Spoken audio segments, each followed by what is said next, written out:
రాష్ట్రంలో మరో 20 రోజుల్లో బడులు ఓపెన్ కానున్నాయి. అయితే ఈ బడులకు సంబంధించి మౌలిక వసతులు, విద్యార్థులకు సంబంధించిన బోధనా సిబ్బంది, బోధనేతర సిబ్బంది, వాళ్ళకి సంబంధించిన ఇట్లాంటి అంశాలన్నీ సమస్యలు ప్రతిసారి కొనసాగుతూ వస్తా ఉన్నాయి. సెలవులు వస్తా ఉన్నాయి. స్కూల్ నడుస్తా ఉంది. ఇవన్నీ ఇట్లా కొనసాగుతా ఉన్నాయి. స్కూళ్ళకి సంబంధించి డిఫరెంట్ సమస్యలు ఏమున్నాయి? వాటిని గవర్నమెంట్ ఎట్లా ఎట్లా పరిష్కరించాలనే అంశాలపై మనతో మాట్లాడడానికి తపస్ తెలంగాణ ప్రాంత ఉపాధ్యాయ సంఘం రాష్ట్ర అధ్యక్షుడు హనుమంతరావు గారు ఉన్నారు. సార్ నమస్తే. నమస్కారం అండి. సార్ స్కూళ్ళకి సంబంధించి ప్రతి సంవత్సరం సమస్యలు కొనసాగుతూనే ఉన్నాయి.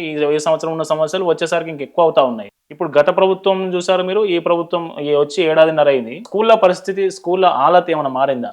అయితే గత ప్రభుత్వం గురించి మనం ఎక్కువ మాట్లాడకపోవడం మంచిది.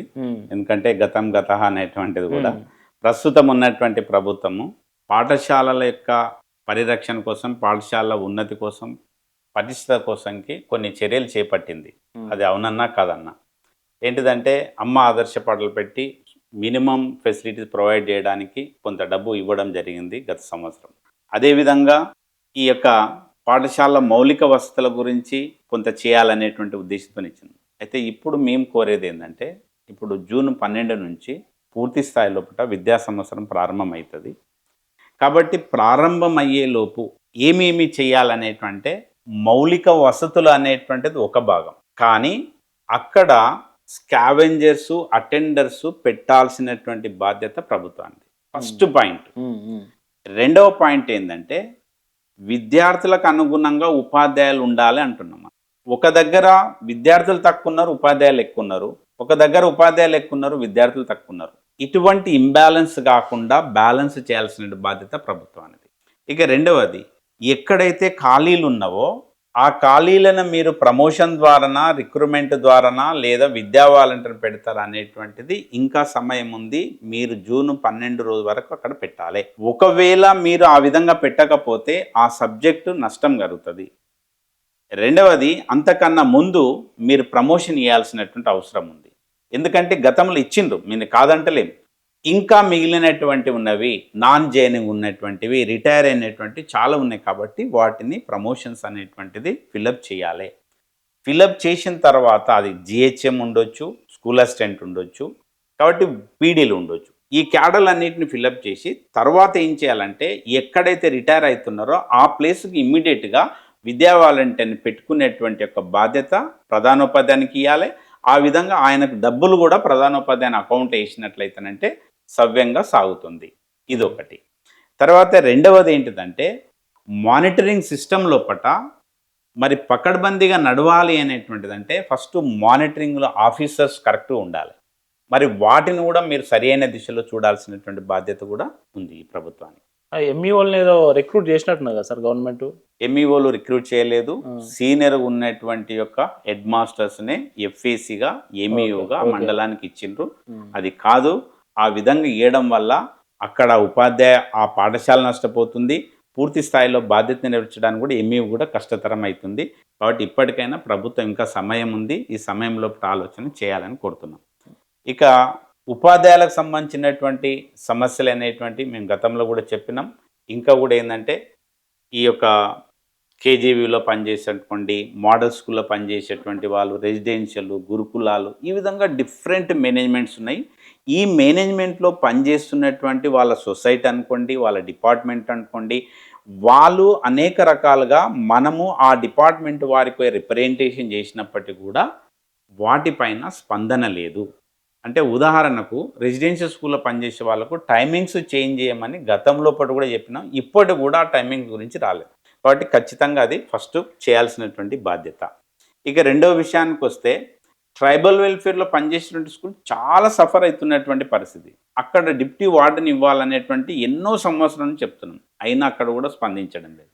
ఇట్లా నేను బ్రీఫ్గా చెప్పేది ఏంటంటే, ప్రతి సొసైటీ లోపట, ప్రతి డిపార్ట్మెంట్ లోపట వాళ్ళ యొక్క ఉపాధ్యాయ సమస్యలు ఏమున్నవి, విద్యారంగ సమస్యలు ఏమున్నవి మీ అందరికీ తెలుసు. కానీ వాటిపైన చర్యలు తీసుకోవాల్సిన బాధ్యత ఉందని తెలియజేస్తున్నాను.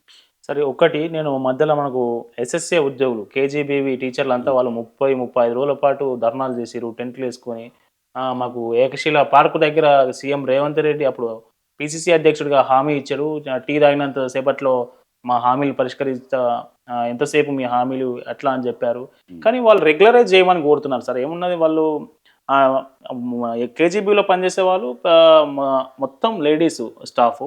వాళ్ళు పేద బాలికలకు విద్య చెప్తున్నారు. మళ్ళీ 24 hours విడతల వారీగా మొత్తం చూసుకుంటున్నారు. అట్లాంటి వాళ్ళు మినిమం స్కేల్ అడుగుతున్నారు. అట్లాంటి ఆ సమస్య ఎక్కడ ఆగింది అసలు? ఎక్కడ ప్రాబ్లం ఉంది? కేంద్రం అని రాష్ట్రంలో నాయకులు అంటున్నారు, రాష్ట్రందే అని కేంద్రం సంబంధించి వాళ్ళు చెప్తా ఉన్నారు. ఏంటి సార్ అది? అయితే వాస్తవానికి సమగ్ర శిక్ష లోపల పనిచేసేటువంటి వాళ్ళు దాదాపు 18 క్యాడర్ లోపల వివిధ ప్రాంతాల లోపల కింద స్కూల్ కాంప్లెక్స్ మొదలు పెట్టుకుంటే రాష్ట్ర స్థాయి వరకు ఉన్నటువంటి పనిచేస్తున్నటువంటి వాళ్ళ డిమాండ్ ఏంటంటే మమ్మల్ని రెగ్యులరైజ్ చేయండి అనేటువంటిది గత ప్రభుత్వం లోపల కూడా వాళ్ళ ప్రధాన డిమాండ్గా రకరకాలుగా వినతులు ఇచ్చిన సమస్య ఉంది. కానీ ఈ ప్రభుత్వం ఎన్నికలప్పుడు మేనిఫెస్టో లోపల స్పష్టంగా పెట్టింది, మీ సమస్యను పరిష్కరిస్తాము అని చెప్పింది. చెప్పినందుకు వాళ్ళు కూడా వెయిట్ చేసి అమ్మనప్పుడు కూడా స్పందించకపోతే దాదాపు 22 రోజులు వారు ధర్నాలు దీక్షలు చేసిండ్రు. అయినప్పటికీ కూడా మళ్ళా తిరిగి ఏమనంటే ఏప్రిల్ లోపల మీ సమస్యల గురించి ఆలోచన చేస్తాం, మార్చి వరకు అయితే ఆర్థికపరమైన గురించి అడగకండి అని ఆర్థికేతర అంశాలు కొన్నిటిని కంటితుడుపు చర్యగా కొన్ని ఇచ్చేయడం జరిగింది.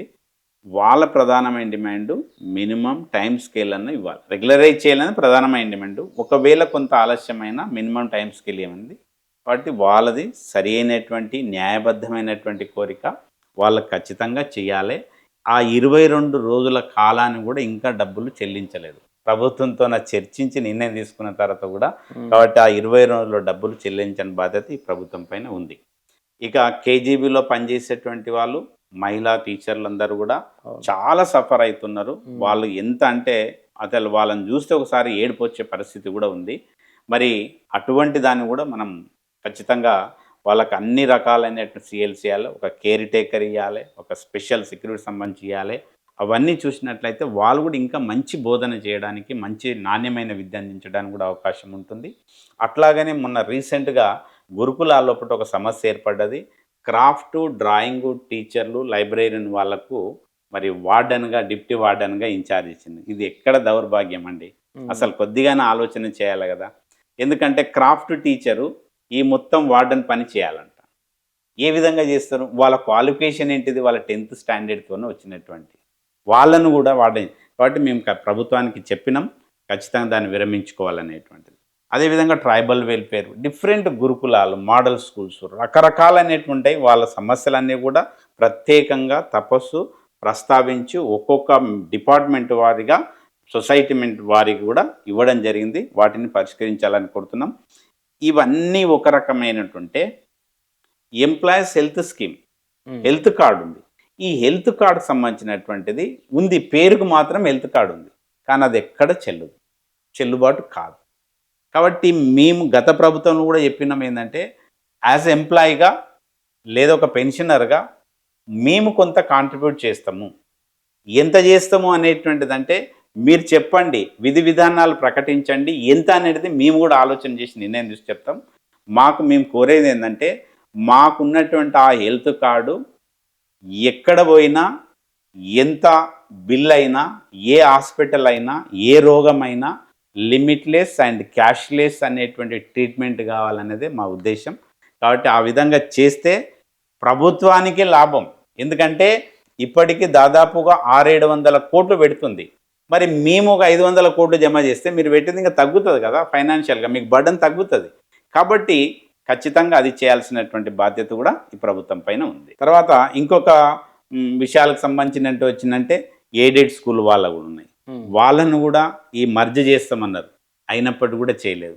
తర్వాత పండిట్ పీడ్ సంబంధించినట్టు ఇంకా కొన్ని మిగిలినరు, వాళ్ళను కూడా అప్గ్రేడ్ చేసేసినట్లయితే ఆ పోస్టులన్నీ కూడా అప్గ్రేడ్ చేసి దాదాపు ఒక 700-800 మంది ఉన్నారు అన్నీ కలిపి పండిట్ పీడ్లు. వాళ్ళని కూడా అప్గ్రేడ్ చేసి హై స్కూల్ లోపల మరి స్కూల్ అసిస్టెంట్ క్యాడర్గా పెట్టినట్లయితే ఆ సమస్య కూడా పరిష్కారం అవుతుంది. వాళ్ళకి ఏమి మానిటర్ బెనిఫిట్ అడిషనల్ ఇవ్వాల్సిన, వాళ్ళు ఆల్రెడీగా స్కూల్ అసిస్టెంట్ స్కేల్ దాటిండ్రు. కాబట్టి వాళ్ళను కూడా అది చేయాల్సినటువంటి బాధ్యత ఈ ప్రభుత్వం పైన ఉంది.